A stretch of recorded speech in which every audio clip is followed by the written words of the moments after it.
Bryan Kohberger's name now echoes through the cold corridors of a maximum security prison, a place where some of the nation's most dangerous men spend their final days. His arrival is more than just the story of one man locked away. It is the beginning of a chilling descent into a hidden world of power, fear, and survival. The prison transport van rumbled along the road, its steel frame rattling as it carried its latest passenger toward the place that would become his final home. The ride was silent, save for the hum of the engine and the occasional buzz of the radio. For Bryan Kohberger, this was not just another stop along the way. It was the last time he would see the world without bars cutting through it.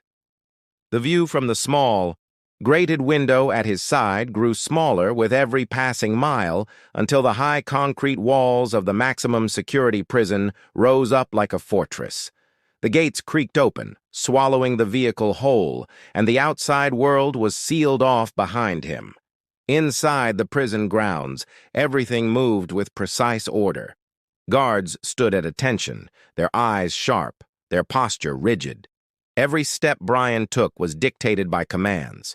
He was led through layers of security, metal detectors, and reinforced doors that locked shut behind him with a sound that felt final. The deeper he went, the colder the air became, as though the walls themselves were stripping away any remnants of the life he once knew. Prisoners already inside caught sight of him through the bars, whispering in low tones. A new arrival was never ignored here, and a high-profile arrival was treated like fuel poured on an already burning fire. The intake process was clinical but unsettling. His clothes were replaced with the standard uniform, his belongings cataloged and locked away. Fingerprints, photographs, and records were added to the prison system, making his presence part of the institution's permanent archive. Each step seemed designed to erase individuality, to turn a person into a number. By the time he was escorted toward his assigned cell, the weight of the sentence pressed down harder than the shackles on his wrists. Walking through the cell block for the first time was like stepping into another world.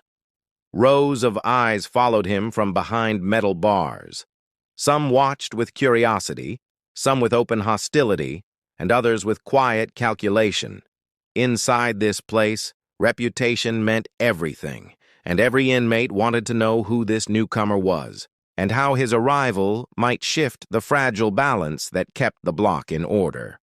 Whispers carried fast through the corridors, retelling pieces of his story, some true, others twisted. When the heavy door to his cell slammed shut, it echoed through the concrete space like a declaration. The room was stark, bare walls, a narrow bed bolted to the floor, a toilet in the corner, and a small slit of a window too high to see much beyond the sky. The silence in the cell was not peaceful. It was suffocating. Every sound from outside, the clang of gates, the shouts of inmates, the shuffle of guards' boots, reminded him that this world was alive with its own rhythm, one he had no choice but to adapt to. The first night was always the hardest. As darkness settled and the lights dimmed in the corridors, the prison revealed its true nature. Distant arguments erupted in muffled bursts. Footsteps echoed through the halls, and faint signals tapped against the pipes carried secret messages between cells. Even in silence, nothing here was private. The walls had ears, and every movement carried meaning. Bryan had crossed the threshold into a world where survival was not guaranteed, and as the hours dragged on, he began to realize that the sentence he had received was not measured in years or decades. It was measured in the endless weight of every single day. Life inside the prison was not guided by official handbooks or guard-issued orders, but by an invisible code that every inmate quickly learned to follow. The rules of survival were whispered from cell to cell, passed along in sideways glances and unspoken gestures. For Bryan, stepping into this hidden system was like being dropped into a chess game already in progress, where every piece was moving and every wrong move could end in disaster. The guards maintained the surface structure, meal times, recreation hours, cell inspections, but the real order of the prison existed beneath their watch. It was an order built on fear, respect, and carefully negotiated power. Every morning began the same way. Inmates lined up in the mess hall, trays clattering against steel counters as food was shoveled onto plates. On the surface, it looked ordinary, but the dining hall was one of the most dangerous places in the prison. Seats were claimed not by assignment, but by invisible boundaries drawn long before Bryan's arrival. Sitting in the wrong place, even by mistake, could spark a confrontation that ended in violence. Eyes followed him as he collected his tray. Some carried a warning, others a quiet invitation, but none were neutral. The meal itself was less important than the alliances, threats, and tests that played out across the room. The recreation yard was no different. Groups gathered in clusters, each one guarding its territory. A small patch of concrete might belong to a gang, while the weight benches were controlled by another. Newcomers were forced to navigate this terrain carefully, never straying too close to a group without knowing the consequences.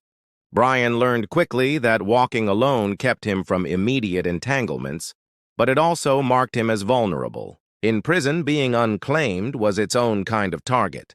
The guards did what they could to keep order, but even they respected the invisible rules. They knew that disrupting certain balances could ignite conflicts that spread beyond control. A fight in the yard could spill over into the dining hall, then into the cell blocks, until the entire facility was locked down. To avoid this, guards often let the unspoken laws of inmate society play out, stepping in only when absolutely necessary. For Bryan, this meant that protection would not come from authority. It would come from understanding and surviving within the hidden structure that ruled every hallway and cell. Even something as simple as receiving mail or making a phone call carried weight. Letters could be intercepted, messages decoded, and alliances tested. A phone call to the outside world was not just communication. It was a signal of who still cared, who still supported him, and whether he had resources others might exploit. In this place, everything had value, and value always came with a cost. The days stretched on, each one teaching him that the prison had its own logic. Violence was not random, but calculated. Respect was not given, but earned through silence, endurance, and the ability to read the shifting tides of power. To the outside world, Bryan had been sentenced to life. Inside, the sentence was different. It was a constant negotiation for survival in a society with no mercy, where the hidden rules mattered more than any law written on paper. The prison never truly slept. Even when the lights dimmed and the corridors fell into uneasy silence, eyes remained fixed on every corner of the facility. Cameras perched high on the walls captured every movement, their red lights glowing faintly in the dark. Guards sat in control rooms, staring at endless screens where figures shuffled back and forth inside their cells. For most inmates, surveillance was routine, a constant hum in the background of their lives. But for someone like Bryan, it was suffocating. His case had drawn national attention, and that meant the prison officials were determined not to let him slip out of sight, not for a moment. His cell was placed in a section with enhanced monitoring. Every shift change came with a new pair of eyes studying his behavior, every note from a guard logged in a thick file that grew heavier with each passing week. Even the smallest actions were recorded. How long he stood at the window, how often he spoke to neighboring cells, whether he ate his meals completely or left food untouched. Nothing escaped the watchers. It was not just about protecting him from others. It was about protecting the institution from the storm that could erupt if anything happened to him inside. But surveillance had its limits. The cameras showed movement, not intent. Guards could hear noises, but not always the meaning behind them. The inmates knew this. They had spent years, even decades, perfecting ways to slip past the electronic eyes. At night, faint tapping echoed through the walls as prisoners passed coded messages along the pipes. Pieces of paper, folded small enough to hide in a sleeve or shoe, traveled from one cell to another, carrying information too dangerous to speak aloud. Whispers through the vents carried stories, threats, or offers of protection, words woven together in a language invisible to the guards' reports. For Bryan, being under constant watch meant isolation, but it also made him a point of fascination. Other inmates speculated about what privileges he might receive or what weaknesses he might reveal. They studied him as closely as the guards did, searching for signs that could be used against him.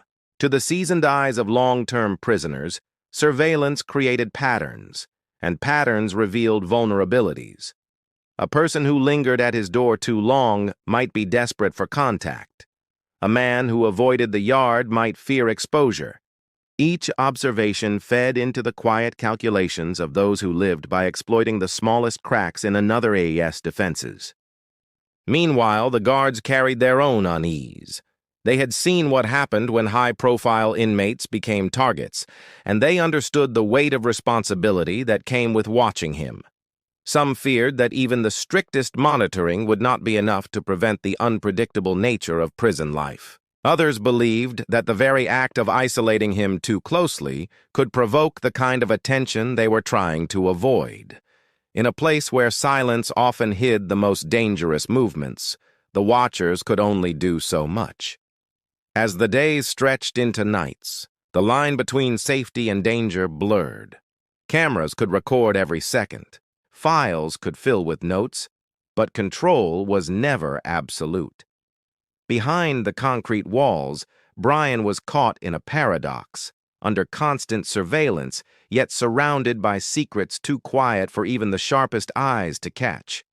The watchers saw everything, yet at the same time, they saw nothing at all. Beneath the surface of the prison, an invisible war simmered. It did not explode in dramatic riots or open confrontations every day, but instead unfolded in subtle gestures, quiet deals, and sudden shifts of loyalty. Power inside these walls was not fixed. It moved like smoke, hard to see but impossible to ignore. Bryan entered this world as both an outsider and a prize. His case had made him infamous, and infamy was currency. Some saw him as a potential shield, others as a tool, and still others as nothing more than a target whose downfall could elevate their own standing. The first signs of the war appeared in small ways. A glance held too long in the yard. A meal tray nudged toward him by a stranger. A warning muttered from a distance. Every action carried weight. Protection was never offered for free. Inmates who lived out their sentences in endless repetition sought new leverage wherever they could find it. Aligning with someone new might provide an advantage, and pushing that person into conflict could open doors to greater control. Bryan was quickly pulled into this unspoken tug-of-war, whether he wanted to be or not. The cell blocks were divided into clusters of influence. One group dominated the weight benches, another controlled access to contraband, and others enforced invisible borders through intimidation. Each faction had its own hierarchy, and each one demanded loyalty. To remain neutral was dangerous, but to align with the wrong side was worse. Rumors circulated that Bryan had been approached for protection, though the offers came wrapped in threats. To accept would mean submitting to debts he could never repay. To refuse meant leaving himself exposed in a place where exposure invited attack. Guards noticed the tension, but rarely intervened. They knew that wars inside the prison did not always take the shape of open violence. They could unfold over weeks, even months, until one spark finally ignited a fire that spread across the blocks. For now, the war stayed invisible, fought through subtle signals. An empty seat in the dining hall left open for him. A sudden silence when he entered the recreation yard. A shift in who walked closest to him on the tier. Each move meant something, and everyone was watching to see how he would respond. Inside his cell, the pressure grew heavier. The nights carried strange sounds. Footsteps halting near his door, messages tapped faintly through pipes, scraps of paper slipped under the crack and then withdrawn before guards noticed. Whether these gestures were offers of alliance or threats of destruction was impossible to know. Inmates thrived on confusion, using fear itself as a weapon. By keeping him uncertain, they maintained control over his every choice. The unseen war was not about winning or losing in the traditional sense. It was about survival and leverage. Each man serving a life sentence searched for ways to tip the balance in his favor, and a high-profile inmate like Bryan was a valuable piece on the board. The real danger was not in sudden violence, but in the slow tightening of invisible chains, drawing him deeper into the prison's hidden battlefield. Every day he remained, the lines of allegiance grew sharper, and the cost of choosing or refusing became more dangerous. Time inside the prison stretched endlessly, bending days into weeks until they became indistinguishable from one another. For Bryan, the reality of a life sentence settled in with a crushing weight. The first weeks had been filled with adjustments, shocks, and the constant awareness of danger. But as months passed, the routine itself became its own form of punishment. Every morning began with the same blare of alarms, the same count of inmates, the same hollow meals eaten under the same fluorescent lights. The monotony was relentless, eroding any sense of individuality until existence felt like a shadow of what it once was. The cell became both a refuge and a cage. Its bare walls and narrow bed never changed, yet it was within this small space that the slow erosion of hope worked most effectively. Outside the bars, the prison moved with its own rhythm, voices echoing down the corridors, the clang of doors, the shouts of guards. Inside, time seemed to stand still. The silence pressed in, broken only by the occasional sounds that reminded him he was not alone in his suffering. Some inmates filled their days with routine, exercise, reading, endless pacing.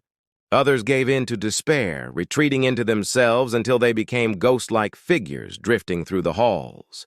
For someone serving life without parole, the sentence was not just about losing freedom. It was about losing a future. Each day reminded him of what would never come. No return to the outside world. No chance at a different ending. No escape from the walls that defined every breath. The headlines that once surrounded him faded from public memory. But inside the prison, his name still carried weight. He remained a figure of fascination, a constant reminder of a story the outside world had consumed and then forgotten. To the men locked inside with him, he was both ordinary and extraordinary, just another prisoner, yet one whose reputation ensured he would never truly blend into the crowd. The passage of time was measured not in years, but in moments of survival. A day without conflict in the yard, a night without threats whispered through the walls, a week without an incident that brought guards storming through the block. The absence of disaster became the only victory possible. Inmates around him aged quickly, their faces marked by the strain of confinement. Some clung to scraps of hope, waiting for appeals that would never succeed. Others surrendered completely, becoming shells of themselves long before death claimed them. This was the hidden punishment of life without parole, the slow unraveling of the human spirit. The prison itself never forgot. Its walls seemed to absorb the despair of those trapped within, reflecting it back in every shadowed corner. To endure here was not about strength alone, but about learning to exist without expectation. For Bryan, the realization settled in fully. This was forever. The gates that had closed behind him would never open again.